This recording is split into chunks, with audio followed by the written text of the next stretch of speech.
So now let's move on to the Ferrari 430 Scuderia. My journey with Ferrari is just like anyone else's. Ferrari as a brand evokes passion and beauty and power and sound, and pretty much the ultimate representation of what a supercar is. And I always liked performance versions of normal cars. First, going back to the M3, which is obviously the performance version of the 3 Series, then to the GT3, which again is the performance version of the 911. So it was only natural for my desire to get a Ferrari 430 Scuderia, which is the performance version of the F430. Now, the Scud excites all of your senses. First, you see the beautiful curves of the car, and then you get in the car and you see the stripped out interior with all the exposed welds and carbon fiber everywhere. And then you start the car and the engine and exhaust barks into life. You know, my first test drive was quick, but once I heard that engine start up, I was sold. The looks and the sound of the Scud was just pure excitement and literally an event every time you went into it. It was lighter than the GT3, and even though it only had about 25 more horsepower than the GT3, it felt like way more.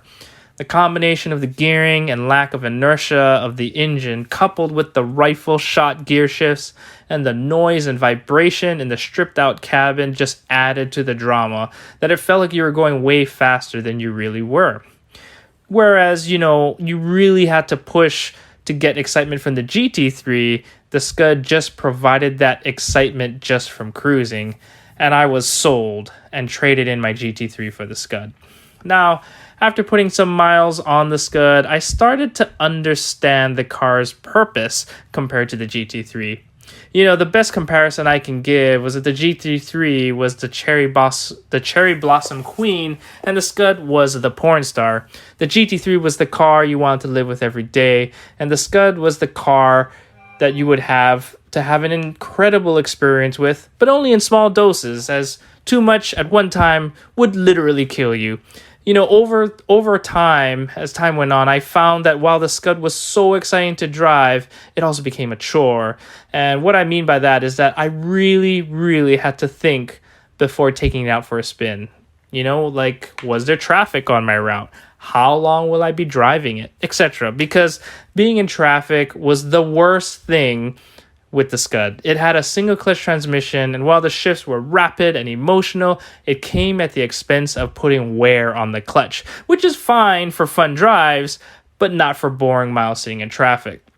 The other issue was long drives.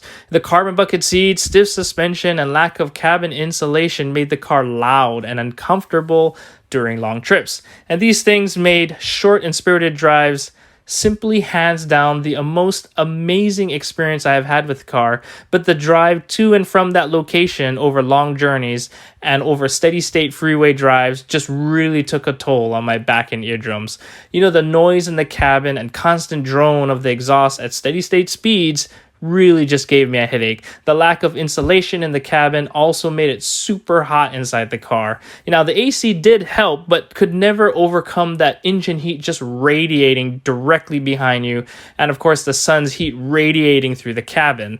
And again, it's not the Scud's fault, as it was built for a single purpose, and it did it incredibly well.